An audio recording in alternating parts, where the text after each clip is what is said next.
midnight. I'm Rod Sterling. You're listening to the Zero Hour. Suspense.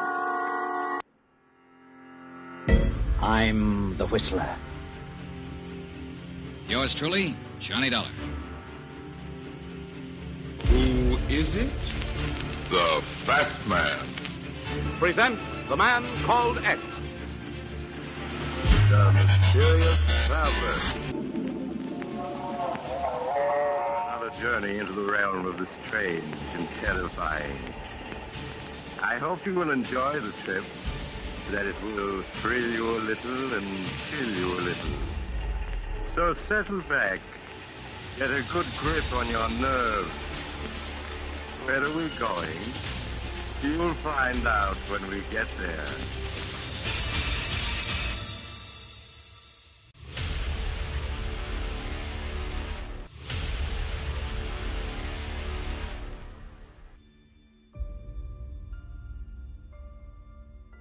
Hello everyone, and welcome to Drama and Theatre, brought to you by Duane Old Time Radio. Drama and Theatre features some of the best programs from the golden age of radio, including Escape, The Fat Man, Suspense, The Whistler, Zero Hour, Yours Truly, Johnny Dollar, and many, many more. Before we start today's drama, if you enjoy what I'm doing, let me ask you to subscribe to my channel. Subscribing is 100% free, and you will receive notifications on new posts. Lastly, if you have a moment, write a short 1 or 2 sentence review or give a rating on your preferred podcast service. A positive review or rating would help me out a lot. And now, on to the drama, and thank you for your support as always. This week we have The Adventures of the Thin Man. We haven't heard from the Thin Man for a few months, so let's enjoy this episode titled Strange Case of Professor Wanger. I hope I said that correctly. I'll say that again. Strange Case of Professor Wanger. This drama aired April 12th, 1943. Hollywood, California, Monday, June 8th.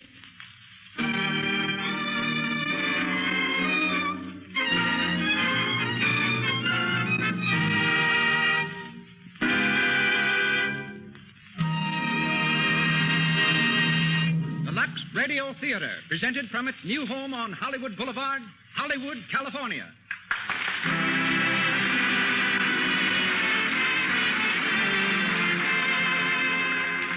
Lux presents Hollywood. Such great personalities as William Powell, Myrna Loy, W.S. Van Dyke, Theda Bara, James Seymour, Minna Gamble, Porter Hall, and many others will take part in this presentation sent to you by the makers of Lux Toilet Soap, the beauty soap of the stars. Appearing before a distinguished Hollywood audience, Mr. Powell, Miss Loy, and a cast of 18 great players presents the play that has broken box office records from coast to coast, The Thin Man.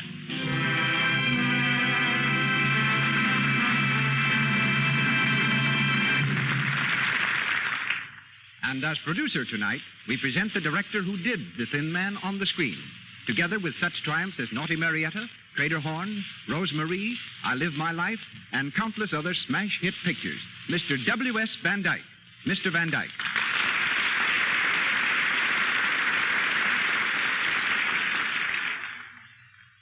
Hello, everybody. Well, it's a great scene at the Lux Radio Theatre tonight.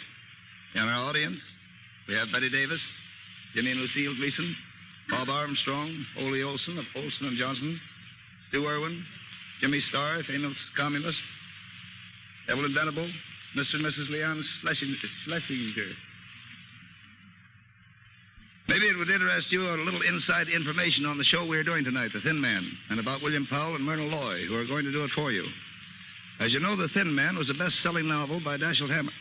Hunt Stromberg, down at the studio, MGM, got a hold of it and brought it to me. Woody said, if you'll make this picture, I'll buy the story. Well, I read it, and while it was a good enough mystery story, there was something else about the book that struck me. Here was something new and fresh and very charming. A romance between a man and his wife. It's a story of a couple of kids that understood each other and had a blessed confidence in each other.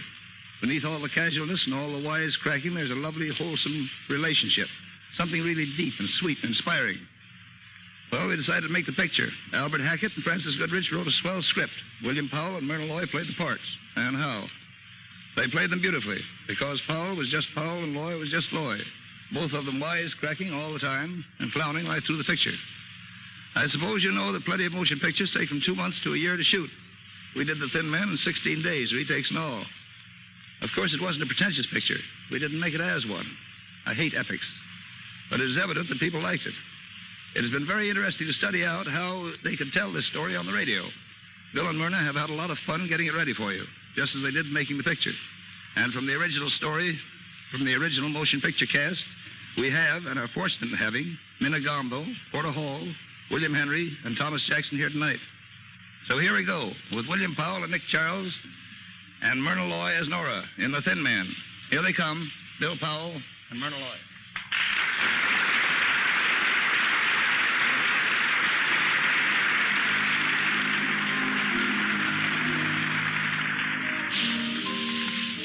We're in a fashionable cafe, Montmartre, New York City. It's Christmas Eve, and the well-appointed dining room is filling rapidly. From the bar comes a good-looking young fellow of about 35, tall, casual, and worldly wise. He's Nick Charles, the well-known private detective, played by William Powell. And he's waiting for his charming wife, Nora, played by Myrna Loy. As he takes his place at the table, a young girl on the other side of the room recognizes him and hurries over.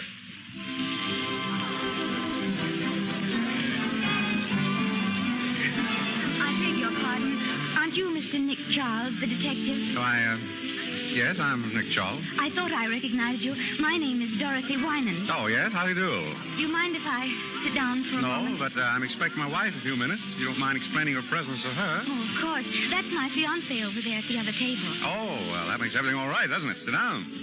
Thank you. Your name is, Dorothy Winans. I'm Clyde Winans' daughter. Clyde Winans. Oh, yes, of course. Your father was having some trouble about one of his inventions a few years ago. I handled the case for him. I know. That's why I want to speak to you now. Oh. Well, I'm not practicing anymore, Miss Winans. You see, I retired. Please, Mr. Charles. I need you. Oh. What seems to be the trouble? It's Dad. He went away about 3 months ago, and I haven't heard from him. Not a word. I'm worried sick. Oh, I wouldn't if I were you. After all, he's an inventor. He gets an idea he wants to work on. It's only natural that he should hide away somewhere. He's done it before. Yes, but never for 3 months. Did you see him before he left? No.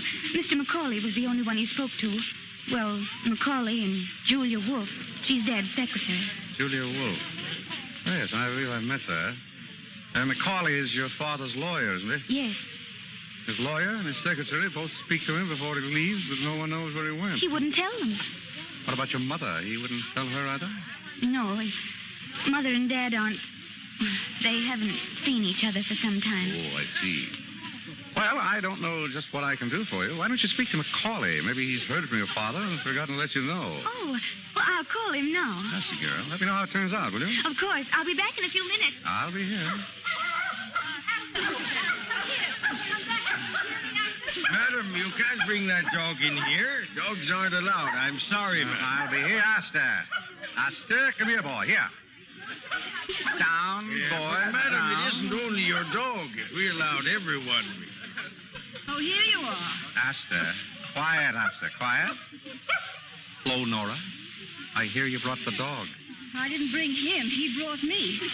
I think the doorman's mad, Nick. Madam, I'm afraid you'll have to take the dog outside. All right, Joe. It's my dog and my wife. You might have mentioned me first. But, Mr. Charles, are you sure that... Of course I'm sure. He's well-trained. He'll behave himself. Nobody might bite someone. Oh, no. Only me, Joe. He only bites me. Yes, he's fussy about what he eats. Go ahead, Joe. I'll be responsible for him. Very well, sir. If you say so, sir. There you are, my dear. See what an influential husband you've got? You do stand in the door, man. Mr. Charles. Oh, yes, Dorothy? May I introduce my fiancé, Andy Reed, Mr. Charles? How do you do? How do you do, sir? Any luck, Dorothy? Yes, he's just around the corner. Your father? No, Mr. Macaulay. We're going to see him now. Oh, fine. Oh, Nick? Yes, my dear? Oh, I beg your pardon. Miss Wynant, Mr. Reed, my wife. How do you do? How do you do? I'm sorry we have to rush, but you'll excuse us, Mrs. Charles. Of course. We're at the Normandy for a couple of weeks. Why don't you drop around? Thanks, we will. Goodbye. Goodbye. Goodbye, sir. Goodbye, Mrs. Charles. Goodbye. Pretty girl. You like blondes. You got tight? Only you, darling. Lanky brunettes with wicked jaws. Who is she? Dorothy Wynant, daughter of Clyde Wynant. I worked on a case for her father. Some nut wanted to kill him. Charming. What's the matter now? Wynant's disappeared. Dorothy's afraid something happened to him. Has anything happened to him? My darling wife. How do I know? Funny, though. That secretary of his ought to know something. Secretaries usually do. Who is she? Julia Wolfe. Smart girl, Julia. I always suspected she had some kind of hold on Wynant, and that's why he kept her on.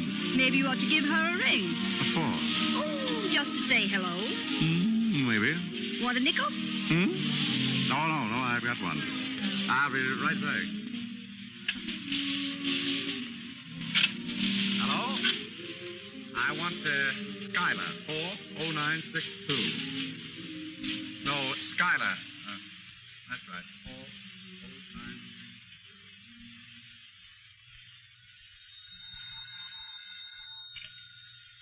Hello? Yes, Julie Wolfe speaking. Who? Oh, hello, Mr. Charles. Yes? What was it you wanted to... Oh, no, I don't. He didn't tell me. Not a word. I'm sorry. That's all right. Goodbye. Morelli. Coming. Well, who was that?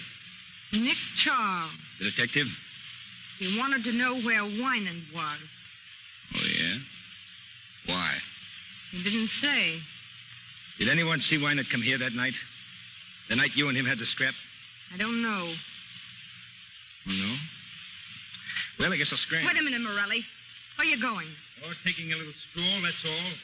If Nick Charles is going to pop up around here, I want to be far away when he does. Oh, don't be a fool, Morelli. Fool, huh? Hey, listen, sister, I got a record 9-inch and to come face to face with no dick. Sit down, Morelli. You need money, don't you? Yeah. What about it? You got some? Plenty. I'm Wynant's secretary. Oh, yeah? What do you mean by that? Wouldn't you like to know?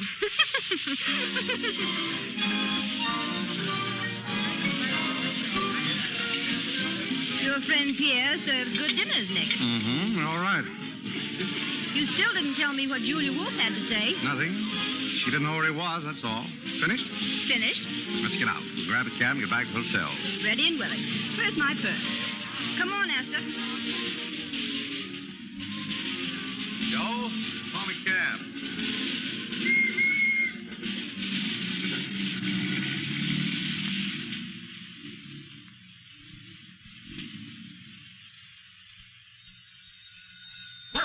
Hello? Hello? Esther, be quiet. Stop it. Hello? Yes? Who is it? Miss... Oh, he is. I see. Thank you. Oh, Nick. Yeah? It's Mr. McCauley. He's on his way up. McCauley? I wonder what he wants. Isn't he Wynant's lawyer? Yeah? Maybe he's got some news. Well, he ought... Say, you're worrying an awful lot about this business. Forget it. I'll open it.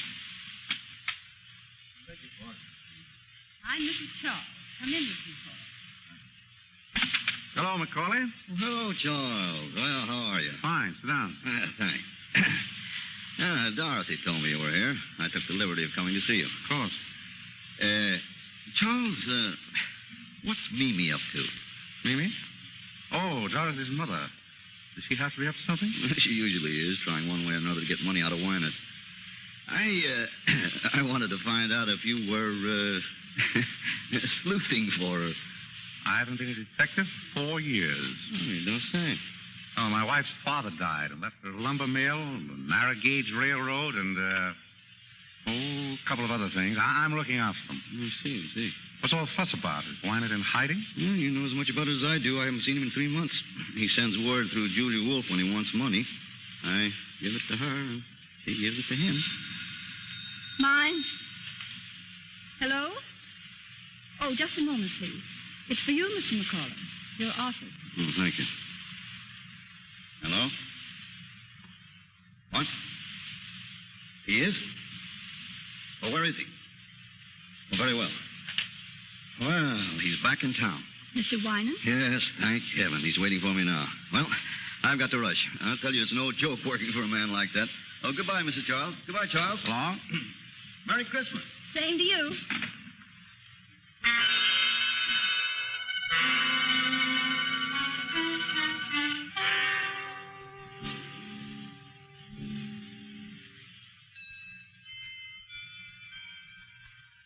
$11:30. Almost Christmas, darling. If that's a hint, you can drop it. You get your present at breakfast, not a minute before. Beef. You know, Nick, I've been thinking. It's funny the way Wynant popped up all of a sudden. Yes. Wasn't it? You think there's anything behind it? Why should there be? I don't know. It just strikes me as being funny, that's all. You're nearer than I am, darling. Hello? Speaking. Oh, hello, Dorothy.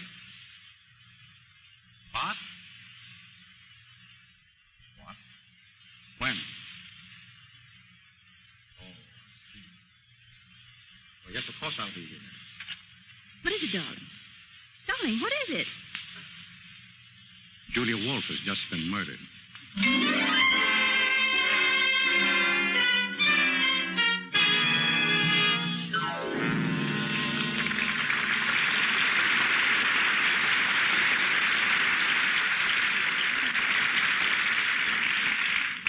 You are listening to William Powell and Myrna Loy in the story of the Thin Man from the stage of the Lux Radio Theatre in Hollywood Boulevard.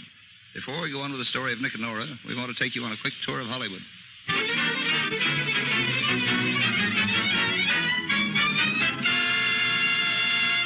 Lobby of the Hotel Roosevelt, where stars and newcomers gather. A young actress just breaking into pictures is telling her friend of her success.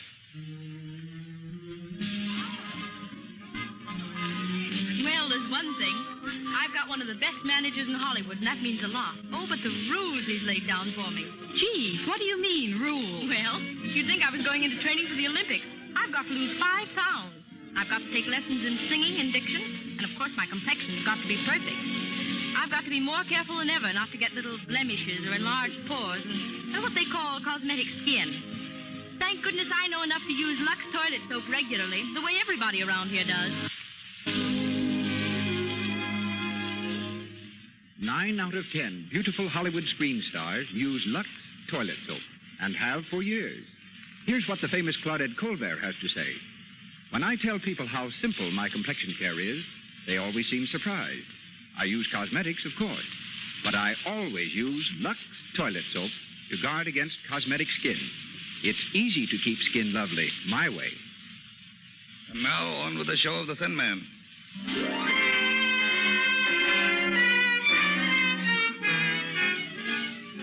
An hour has gone by since Nick heard about the murder of Julia Wolfe. In the living room of their suite at the hotel, Nick and Nora are listening to the radio. A news reporter is broadcasting the latest developments of the case. And here's the latest news of the Julia Wolfe murder. The police have found out that the beautiful blonde secretary was the gangster's girl and is spreading the dragnet for one Joe Morelli, said to be hiding out somewhere in the city. In Paris today, the Chamber of Deputies... Never mind the Chamber of Deputies. Joe Morelli, that's what I want to know about. Well, did you get any more information out of headquarters? As much as they had. Julia Wolfe was shot and killed about 9 or 9:30. Body discovered on the floor of her living room a little after 11. Who discovered it? That'll surprise you. Mimi Wynant. Dorothy's mother? Right. What was she doing there? I don't know. Where's Clyde Wynant? Still missing. Missing? But Macaulay was going to see him. They had an appointment. And I spoke to Macaulay. Wynant never showed up. Nobody knows where he is. It's going to be pretty tough on Dorothy, isn't it? Meaning what? Meaning that it looks as if Clyde Wynant skipped one appointment in order to keep another with Julia Wolfe. You think he killed her? Oh, it's just a guess. You're the detective around here, darling. Oh, that's Dorothy. Said you wanted to see me. Well, come in, Dorothy. Thank you. Is anyone here? That's Nora. Have a seat. Oh. Hello, Dorothy. I'm I'm sorry for breaking in on you like this. Oh, that's all right. We're used to it. Anything wrong? Julia Wolf is dead. Yes, we know that. Here's the gun she was shot with. What are you trying to tell me? That you did it? Yes. I hated her. She kept me from seeing my father. I went down there to ask her where he was. She wouldn't tell me. I shot her. Where did you hit her? Why, in the heart. Pretty good shot you are. What did she do? She fell down. Did she make any sound? Didn't scream? I don't know. Which way did she fall? She fell over backward. Oh, yes? People fall toward a shot, you know, not back from it. I knew you were lying. Oh. All right, come on, now, brace up. Where did you get this gun? I bought it in a pawn shop. I thought so. Why did you say you did it? Whom are you trying to shield? Oh, please, don't ask me. You got to tell me. Nick, let me handle this, will you? Dorothy, look at me. Nick is trying to help you. Why don't you help him? You were trying to shield your mother, weren't you? No. Your father, then. Dorothy. Yes. My father. Why do you think he did it? Mother was the first one to find Julia Wolf. She saw something in Julia's hand, and she took it. What was it? A watch chain. It belonged to my father. So you think your father did it? I don't know. Did your mother turn the chain over to the police? No, she kept it. She didn't tell them anything about it. But she showed it to you? Yes. Why did your mother go to Julia Wolf's apartment in the first place? She went to ask for money. Oh, money again, huh? Yes? Oh, have them come up, please. Who is it? Dorothy, I wonder if you'd mind waiting in the bedroom. Of course. It'll be only a minute. Well, Nick? It's Mimi Wyman. Alone? She's never alone. Dorothy's brother is with her. Screwy college kid. And some guy by the name of Chris Jorgensen. Jorgensen? Who's he? McCauley told me about him. A hanger-on type. I think he's after Mimi's dough. But she hasn't any. Maybe that's why she wanted to get some from Julia. I'll take it. Hello. Nick, how are you? Fine. Come in, Mimi. Thank you, Nick. This is my son, Gilbert. How are you? Very well, thank you. And Mr. Chris Jorgensen. He's an old friend of mine. How do you do? How do you do? Sit down. Sit down. My wife, Mrs. Wynant, Gilbert Wynant, and Mr. Jorgensen. How do you do? Well, Mimi? Nick, I've never been in such a state in my life. You know, of course, that I was the one who found Julia Wolf. So we've heard. Oh, my dear, it was terrible. I walked in and there she was, lying dead on the floor. I meant to ask you, Mother, was there much blood? Gilbert, don't be so morbid. But I'm interested in murders. You know, Mr. Charles, I formed a theory about this one already. So? In my opinion, the man who did it... Gilbert, be quiet. You don't know anything about it. Oh, but I do. Be quiet. You were saying, Mrs. Wyman? About finding Julia Wolf. I was simply petrified, and such a mystery. Clyde Winans crazy, absolutely crazy to stay away at a time like this. No wonder the police think he had something to do with it. What do you think? Oh, I know he didn't, but I wish I could find him. I have something very important to tell him. And Macaulay won't help at all. He thinks I just want money. Well, don't you?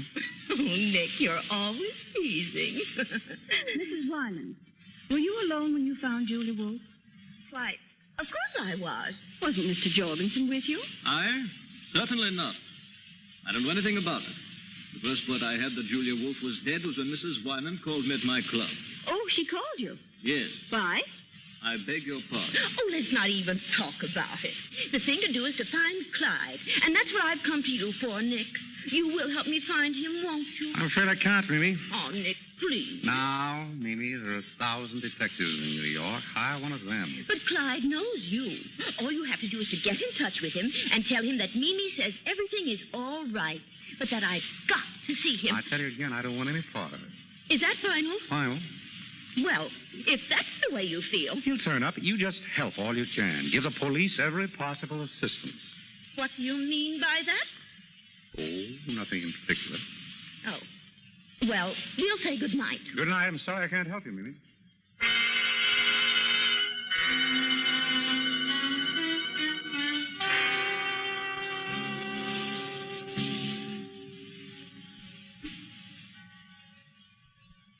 Hello. Is this the Normandy Hotel? I want to speak to Mr. Charles. Yeah. Nick Charles. Hello, Mr. Charles. Say, I'm sorry I woke you up. But, Mr. Charles, I'd like to lay a proposition before you. It's about the murder of Julia Wolfe. Well, what's the difference who I am? Wait a minute. All right. Wait a minute. Don't hang up. I'll tell you who I am. But you got to keep it under your hat. I'm Al Nunheim. Yeah, Nunheim. Now, listen. I know who murdered Julia Wolfe, see? Sure I do. And I'll spill it to you for $5,000. I'll tell you how I know. Because I was outside of her apartment when she was shot. And I saw the one who did it. And I'll spill it to you when I get... Hey, wait a minute. Hey, I can't talk now. I'll call you again. Hello? Hello? Hello, are you still there? Hello? Well, what's up? Now what's on? I don't know. Some crank, I guess. He hung up. You better get back to bed and get some sleep.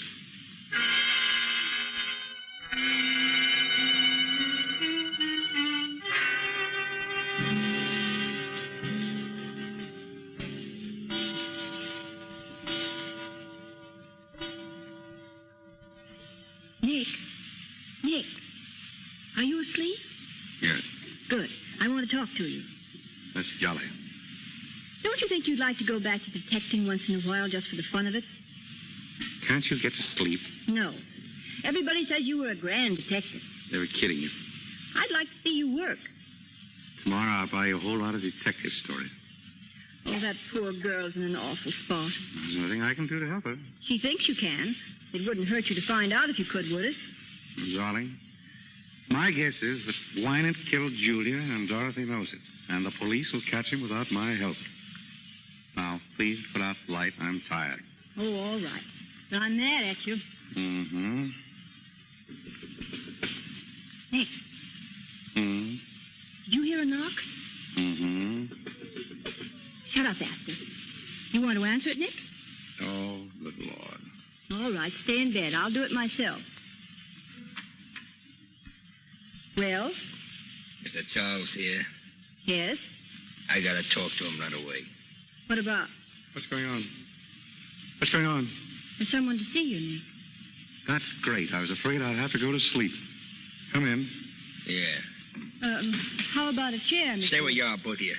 I got you covered, so don't move. A stick-up. No, it ain't a stick-up. I gotta talk to you, Mr. Charles. I want you to tell me something, and I want you to give it to me straight. You get me? Do you mind putting that gun down? My wife doesn't care, but I'm a very nervous person. Thank you. All right, shoot. What's on your mind? You don't need to tell me you're tough. I heard about you. I'm Joe Morelli. I've never heard about you. I didn't bump off Julia. All right, you didn't. I haven't seen her in 3 months. We were all washed up. Why tell me? I wouldn't have any reason to hurt her. She was always on the up and up with me. But that dirty little rat, Nunheim, well, he got sore because she liked me and hated him. So he put the finger on me. That's all right, swell, brother, only you're peddling your fish in the wrong market. I've had nothing to do with it. Now, listen. The boys used to say that you were okay, a square guy. Now, that's why I'm here. What's the law doing to me? Do they think I did it? Or is it just something else to pin on me? I'd tell you if I knew, but I'm not in on this. Ask the police. Yeah, that'd be very smart. The boys would love to have me come in and ask questions. They'd like it right down to the end of their blackjacks. Now, I came to you on the level. The boys say you're on the level. Be on the level. I'm on the level. If I knew anything, I'd... Who's that? I don't know. This is your party. Open up. Open up. This is the police. The police? You dirty two-timer. Look out, Nora. Oh! Give me that gun. You rat, I'll show you. Drop that gun. Drop it. You'll double-cross me, will you? Come on, drop it. Give it to me. Give me the gun. Grab it. Let me go. Let me go, I said. I'll take that gun. Thanks, officer. You almost had me. Get some water, Joe. Nora. Are you all right? Nora. I'm Inspector Gill of the Homicide Squad. You're in a good place, Inspector. Who's that woman on the floor? My wife. This guy shoot her? No, he tried to shoot me. I socked her on the jaw to get her out of the line of fire. I guess I hit her too hard. Nora. Oh. Look at me, Nora. Are you all right, darling? Oh. You darn fool. You didn't have to knock me out. I knew you'd take him, but I wanted to see you do it. She's all right. Okay, Slattery. Take Morelli downstairs. Don't push. How'd you people have to pop in, Inspector? We hear this is getting to be a sort of a meeting place for the Winant family. So we figured we'd stick around in case the old man himself shows up. Then we seen Morelli sneak in, and we decided to come up. And it was pretty lucky for you, too. Yeah. Morelli a friend of yours? I never saw him before. What's he want of you? Wanted to tell me he didn't kill Julia Wolfe. What's that to you? Nothing. What did he think it was to you? Ask him. I don't know. I'm asking you. Keep on asking. Oh, so you're going to keep mum, huh? All right, Mr. Charles. I won't bother you tonight, but I'll be in tomorrow morning, and I'll have plenty of things to ask. Good night. Thank you, Inspector Guild. Next time you come, try to stay longer.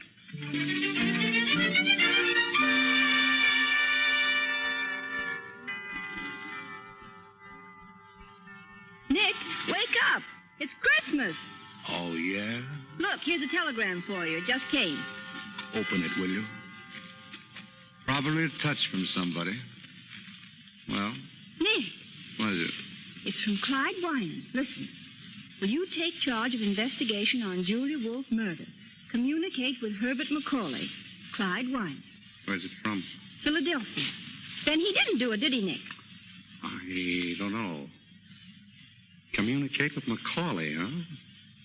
All right, we'll ask him up here this morning.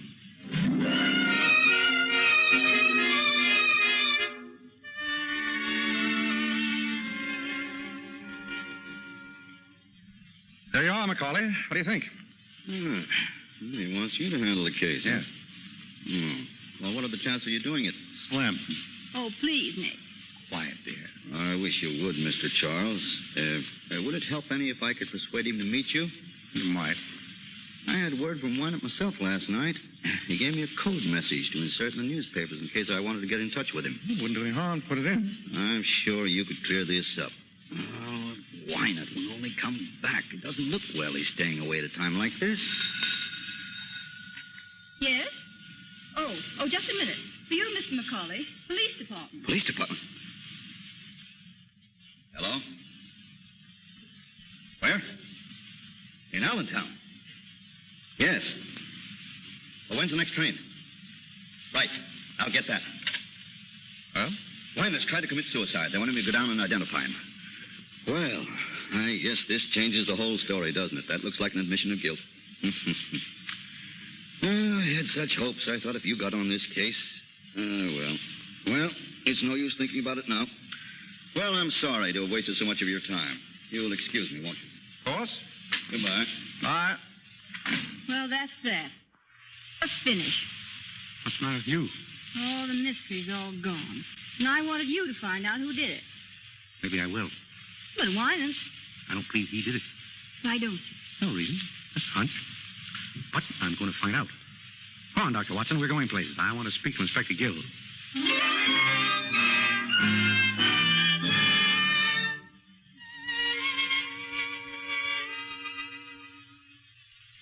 Man to man, Mr. Charles. Are you working on this case? Man to man, Inspector Guild, I'm not. But he's interested. I don't mind telling you I'd rather have you in on the right side. You mean not on Winant's side? I'd rather have you working with us than against us. So would I. It's a bargain, then. Do you know about the case? I read the papers. And what about the suicide? Oh, that's a phony. The men didn't even have to go down. Yeah, I thought it might be. From now on, they're going to think that every thin man over 6 feet with white hair is Winant. Do you think that Winant did it? Looks like he planned something. He shut up his apartment and his shop. But there's nothing yet to clinch it. 50 will get you 100 that Winant didn't do it. Who's your candidate? I haven't got that far yet. I don't think that everything points to Winant. What about the alibis? They're all okay. Mrs. Winant, the boy, Dorothy, Macaulay, even Morelli. What about Jorgensen? Huh? Oh, I'll check on that. Well, I'm afraid this is kind of dull for you, Mrs. Charles. Dull? I'm sitting on the edge of my chair. Frankly, I'm stunned. I don't know what to do next. What about you, Charles? Me? No, but I've got a hunch. What is it? I got a call last night. I thought it was from a crank, but I changed my mind. Whoever it was knew something, and I've got a feeling I'll hear from him again.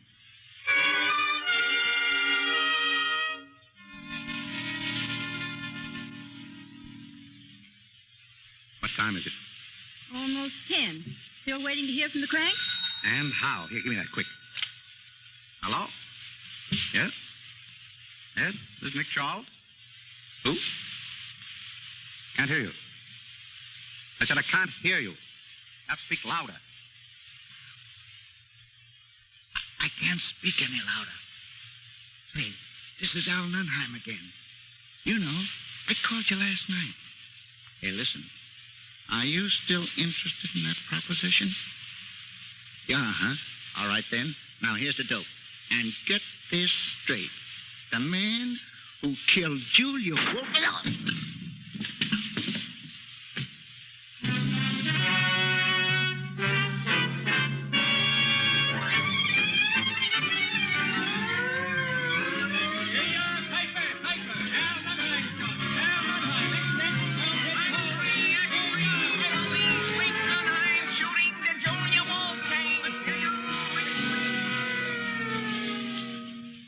What's this, Gil? You think Wynant killed Julia Wolf and Nunheim? Right. Why? 2 reasons.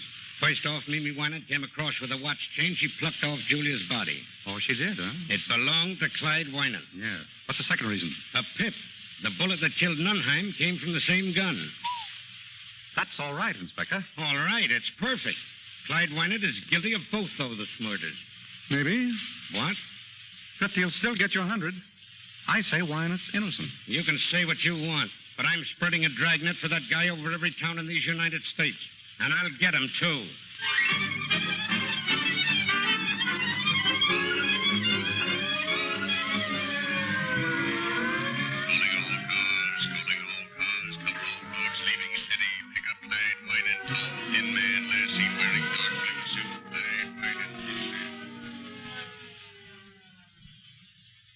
You think they'll find him, Nick? He must be in New York. Probably is. Oh, it's getting me down. I saw Dorothy today. Yeah? What? She's broken off her engagement. What for? Oh, don't ask me. She was a little hysterical. Something about not wanting to ruin her fiancé's life. Daughter of a murderer and all that. Poor kid. Well, see you later, darling. Where do you think you're going? I'm going to take us for a walk. He's just been for a walk. We're going sightseeing, aren't we, Esther? Nick, what are you up to? I've got a hunch. I'm going down to look at Wynant's shop. I want to find out why it's closed. Well, why shouldn't he close it? He went away. He went away lots of times when I knew him, but he never closed his shop. I've got a hunch something's up. You mean he might be hiding there? I don't know, but this thing's got my goat. I've got to find out. Nick, I won't have you going down there at this hour of the night. He's a crazy man. He might kill you. It'll be all right. I've got Asta to protect me. All right. Go on. Go on. See if I care. But it's a dirty trick bringing me all the way to New York just to make me a widow. You wouldn't be a widow long. You bet I wouldn't. Not with all your money. You dog. Goodbye, darling. Nicky, take care of yourself, won't you? Sure I will. Don't say it that way. Say it as if you meant it. Why, I believe the little woman cares. I don't care. I'm just used to you, that's all. Sure. So long, darling. Come on, Asta. Come on, come on. Goodbye. And call me, darling, please. I'll be waiting to hear from you. Asta, if you let anything happen to him, you'll never wag that tail again.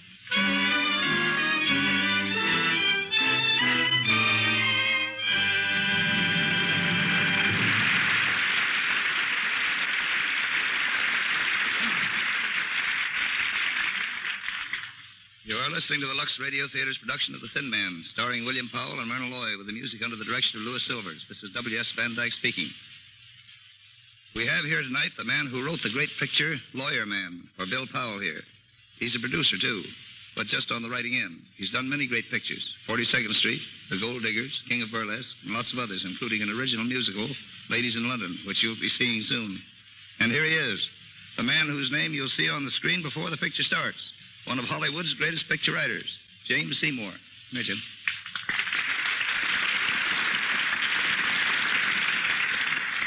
Thanks, Woody.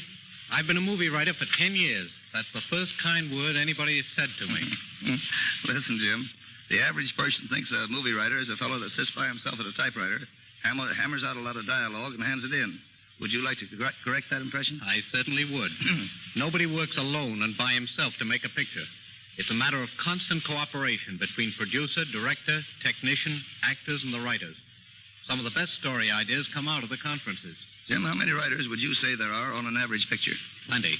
Believe it or not, I've seen pictures where there were more writers than actors. If all the people who contributed to the story got screen credit, it would look like a page from the telephone directory. You've written on both the stage and screen, Jim. Tell the folks how they're different. Well, pictures have less talk, but they tell more in less time. Like concentrated foods, all the good and none of the waste. In the theater, everything must be brought to the audience. On the screen, you take your audience wherever the camera can go. And here's another important point that comes right back to your Lux Radio Theatre. On the stage, the star just enters. But on the screen, she's introduced with a big close-up. A picture of the star's face many times larger than life-size. Every time a movie star's complexion is mentioned in this Lux Radio Theatre, I think of those close-ups. Those stars just have to be beautiful. And they found that Lux toilet soap helps them look their best. Producers know it, too. And that's why it's the official soap in all the great studios in Hollywood. Right, Woody? Right on the nose, Jim. Thanks for coming over. Thanks for asking me. Good night. Good night, Jim.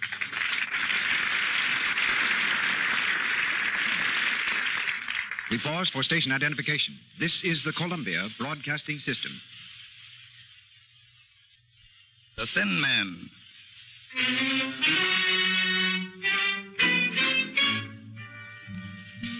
Nick is on his way to Clyde Winett's deserted laboratory.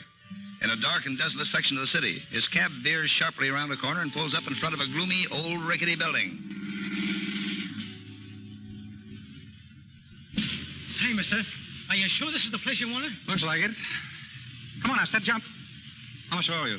$1.20. Or do you want me to wait? No, never mind. Oh, that's good. You know, this ain't no neighborhood to be in at 2 o'clock in the morning. I want to get out of here. There you are. Thanks. Hello. Come on, Asta. Come on, what's up with you?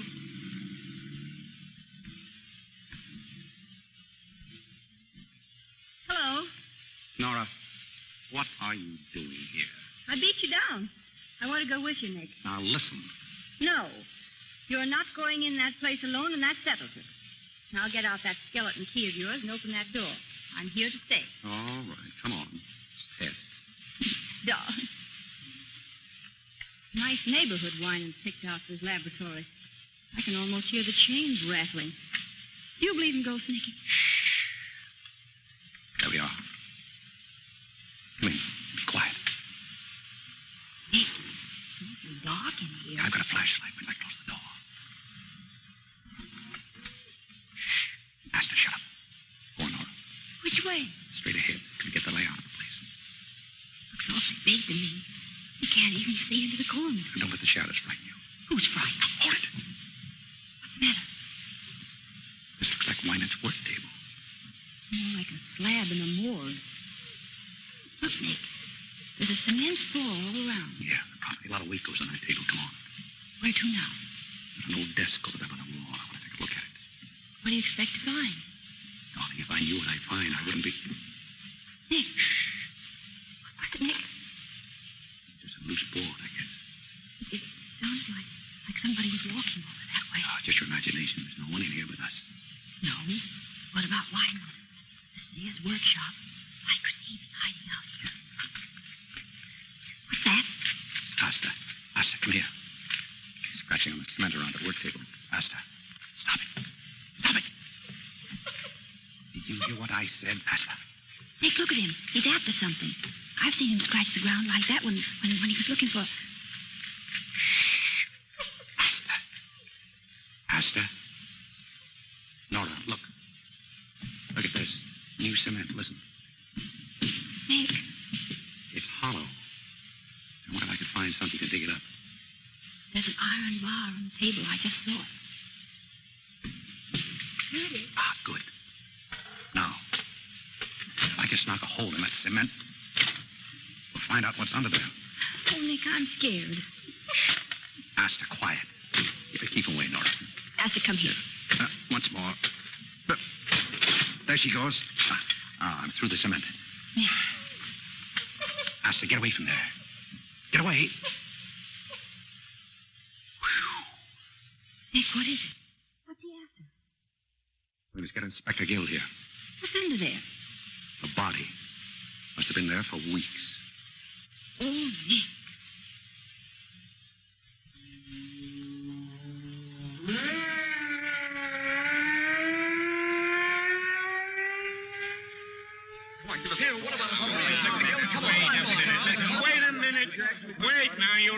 promise you'll get your story as soon as I can give it to you. Until then, you got to leave us alone. Come on now, get out. Those reporters are enough to drive a guy nuts. Well, you were right, Nick. It was a body. A skeleton, rather, buried in lime. I wonder what Winan had against this one. Did you find any clothes? Yeah, but no identification on them. Just a silver belt buckle with the initials, D.W.R. D.W.R. Who was that? I got a good idea. That case you worked on. The guy who threatened to kill Winan. What was his name? Oh, Rosewater. Yeah, Rosewater. He said Winan tried to steal an invention, didn't he? Yes, but we figured it was just blackmail. Just the same, Winan wouldn't mind having him out of the way, would he? And according to the doc, the body's been there at least a couple of months. That's just about the time Wynant closed the shop. Right. Did you put the skeleton under the fluoroscope yet? Half an hour ago. We found the bullet he was killed with and something in the leg bone. An old piece of shrapnel. Shrapnel? Yeah. Why? Shrapnel in the leg bone. He probably limped. What do you mean? Oh, nothing. Well, so long, Inspector. I'm going to pick up my wife, take her home. It's been a long night. So long. Give her my best, will you? Right.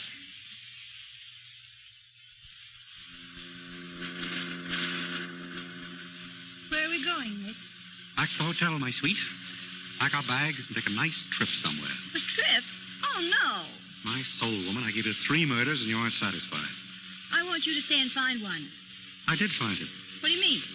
He was down in the shop. Nick. It was his body that was buried there. Winan's body? Yeah. But they all said it was Rosewater. Oh, that's what they think. What makes you so sure it's Winan's body? Several things.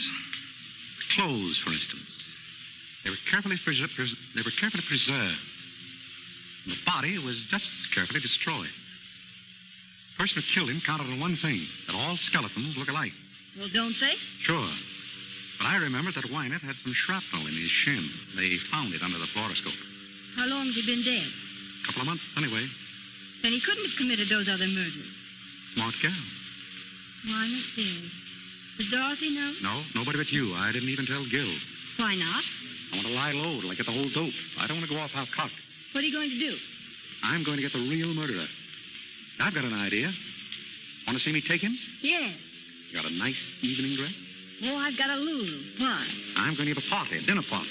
Everything from Russian caviar to camembert cheese, an orchestra behind the palms, subdued lighting. What is this? And I'm going to invite all of the suspects. The suspects? They won't come. Oh, they'll come. I'll have Gil issue the invitations. Nick, who's going to be there? Everybody. You, me, Dorothy, her ex-fiancé, His name's Andy. Right. Macaulay, Mimi, Gilbert, Jorgensen, and Morelli. Oh, darling, what a lovely party.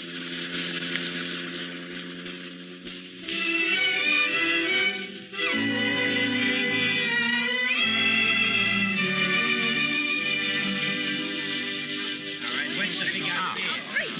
Good evening, everybody. Mr. Charles, what is the meaning of this? The meaning of what, Mimi? Why were we all rounded up like common criminals and brought to the sitter? To eat, Mimi, and talk. Will everyone please be seated? Dorothy, here. Thank you. Andy, next to her, please. Oh, but Mr. Charles, Please. Very well. Mimi on the other side of Andy. Mr. Jorgensen over there, please. Very kind, Mr. Charles. Not at all. Mr. Macaulay next. Of course. Morelli? What? Right where you are. Now, say, listen. Sit down. And Gilbert, you can sit just opposite Mama. Mr. Charles, I have a theory. We'll listen to it later. Inspector Gill, you and your men will stand by the door, please. Sure. Fine. Now, Nora, if you'll sit here by me. Delighted, Mr. Charles. Pleasure, Mrs. Charles. Now, we're all ready to begin. Will you please pass the celery, Mrs. Weiner? No, I will not. I demand to know why we are here. Before dinner? All right. I've got some important news. I've seen Wynant. You've seen Father? Level? Certainly, I mean it. That's nothing. I saw him myself. Yes, Mimi? When? Last night. He came to see me in my apartment. Oh, did he? What did he say? He didn't say very much. He wanted to know how I was and how the children were. I'm afraid you're lying, Mimi. You see, I really did see Wynant last night. Are you kidding? No. Why didn't you tell me? Why didn't you hold him? Because I found out for certain that he didn't commit the murders. No, that's Wait ridiculous. a minute. Let him have his say. Thank you. Morelli, you knew Julia. Was she jipping Wynant? Taking dough on the sly? Well, she don't say she is, but I figure she is, yeah. Thank you. Now I'll tell you why I know Wynant didn't commit those murders. 3 months ago, Wynant found out that Julia was cheating him and was splitting with some man. He went to find the man, and he did. That man was desperate. He knew that he was caught dead to rights. And at prison, staring him in the face, he took the only way out. He killed Wynant. Oh. It's terrible to tell you this way, Dorothy, but your father's dead. Dead. He's been dead for 3 months. Dead. Oh.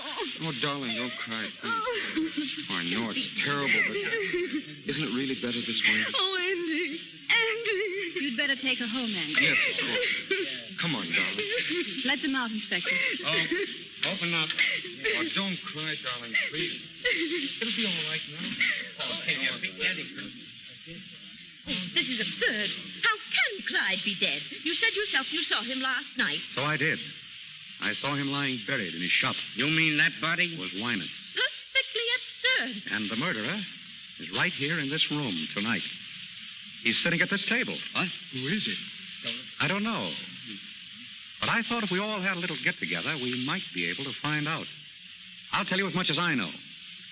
This murderer is a very clever man. He planned the whole thing beautifully.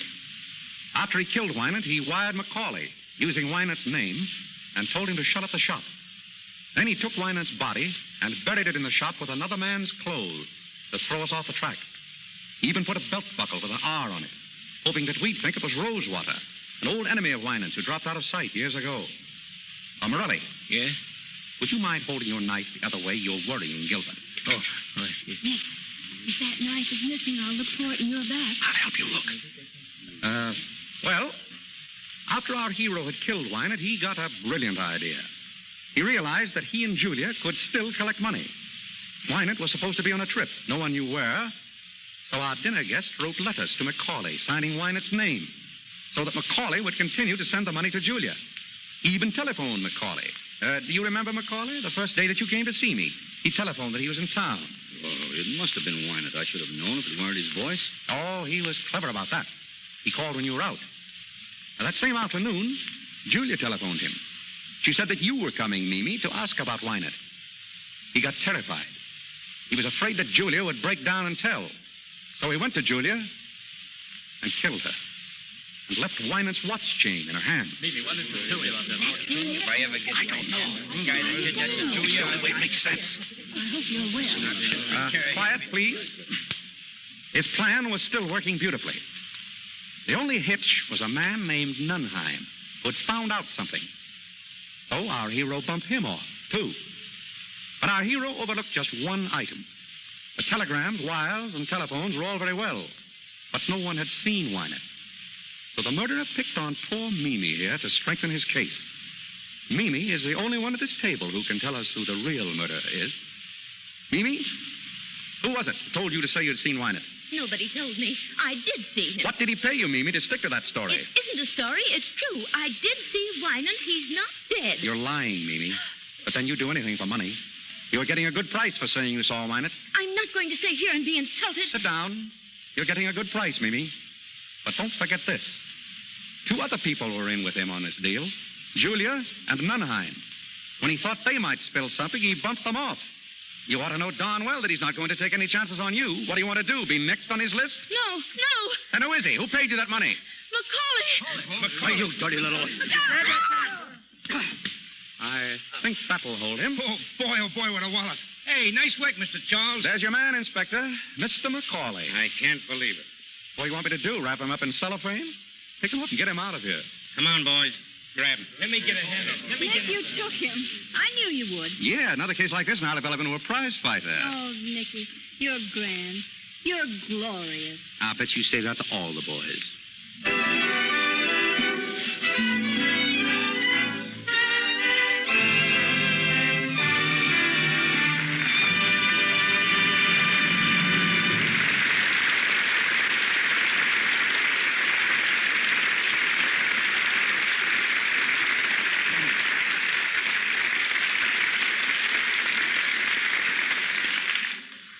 Well, that's that. The story of the Thin Man with William Powell and Myrna Loy. I'm going to get them back out here in a minute to talk to you. As you know, these broadcasts from the Lux Radio Theatre are quite an event in Hollywood. And among our many friends here tonight is one of the greatest stars of the silent pictures. I admired her from afar when she was doing such magnificent spectacles as Cleopatra, and I was just an extra. Today, she is the wife of one of our leading film directors. I've known her for many years as a most charming and gracious lady, and I want you to meet her now, Miss Theda Bara.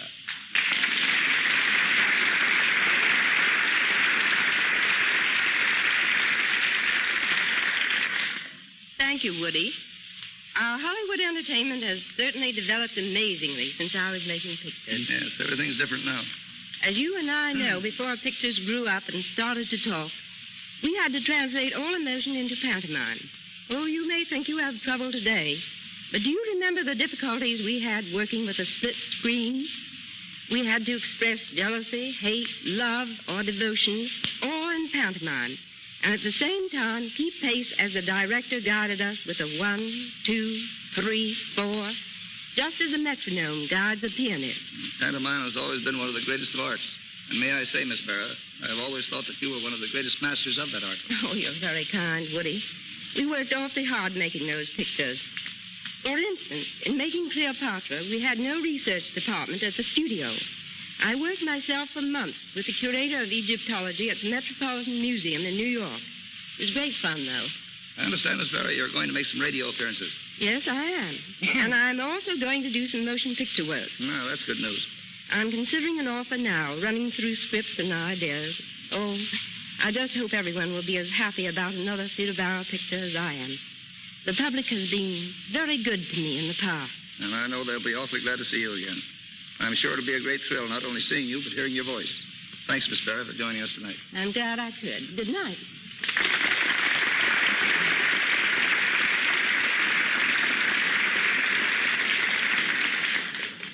Hearing Theda Bara talk of her plans brings to my mind some other plans I've heard discussed in Hollywood this week. Picture people are talking about Charlie Chaplin's recent statement that he will start work on a new picture very shortly. Miss Paulette Goddard will be starred. Chaplin will write and direct, but will not act in it. A disappointment to many of us. Barbara Stanwyck and Robert Taylor are starting a new picture today, and I'm tickled to death that I got the job directing. It's called His Brother's Wife. Speaking of Bob Taylor, there's a lad who is going places. He's got a great future. And sometime in that future, he's going to do Armand to Greta Garbo's Camille. Bill Powell and Myrna Loy here are interested in the making of MGM's picture, The Good Earth. Louise Rayner, who was with them in The Great Ziegfeld, and Paul Muni of The Stars. And now Bill Powell and Myrna Loy are coming out on the stage. Arise, Bill, Myrna.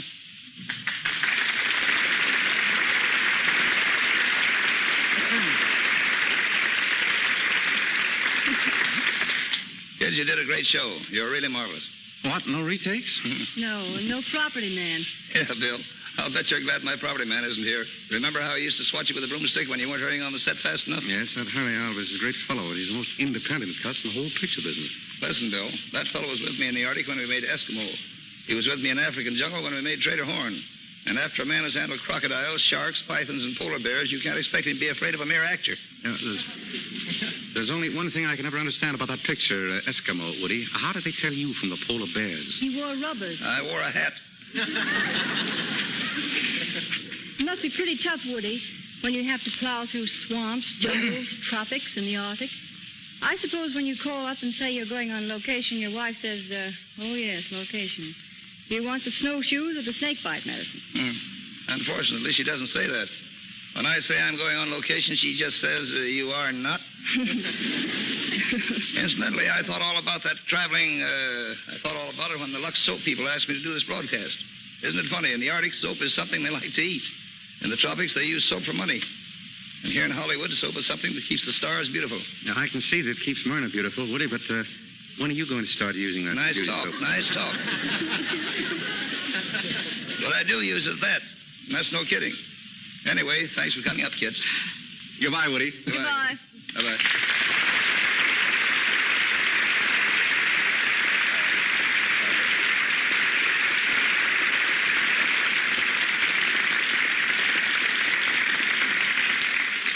Before I tell you about next week's show, I'm going to ask our announcer, Mr. Rick, to tell you more about the cast and about Hollywood studios who are cooperating with us.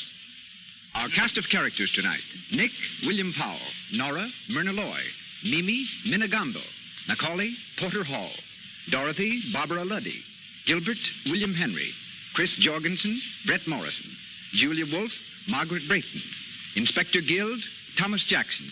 Morelli, Wally Mayer. Nunheim, Ernie Adams. Our director, W.S. Van Dyke, and our stars, William Powell and Myrna Loy, appeared through courtesy of Metro-Goldwyn-Mayer, as did Mr. William Henry, and Porter Hall through the courtesy of Paramount. The musical director of this program, Mr. Louis Silvers, appears through the kindness of 20th Century Fox. And now, here is your producer, Mr. W.S. Van Dyke. Thanks to all of you in the cast. You did a swell job. Next week, ladies and gentlemen, the Lux Radio Theatre is going to have a great show for you, and believe me, Al Jolson and Ruby Keeler are going to be here to appear in Burlesque. It was a smash hit on Broadway and then a great moving picture, and now it's going to make a marvelous radio vehicle for Al Jolson and Ruby Keeler. I think you'll like it.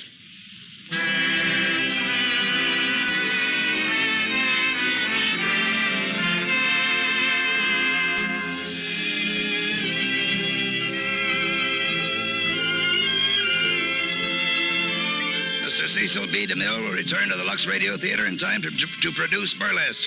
And you know he'll give you a great show. I've enjoyed being with you all, and good night.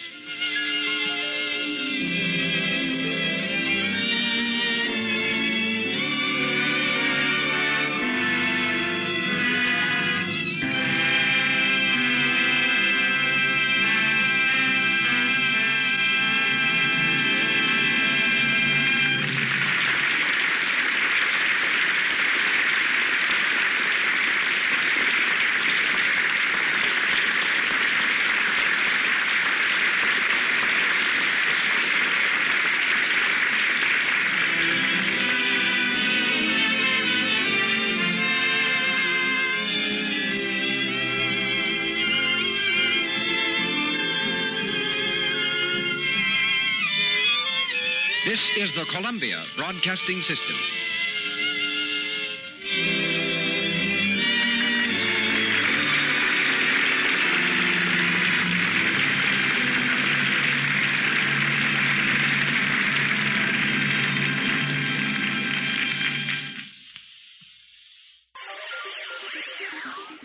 Thank you for listening to and showing your support for my podcast.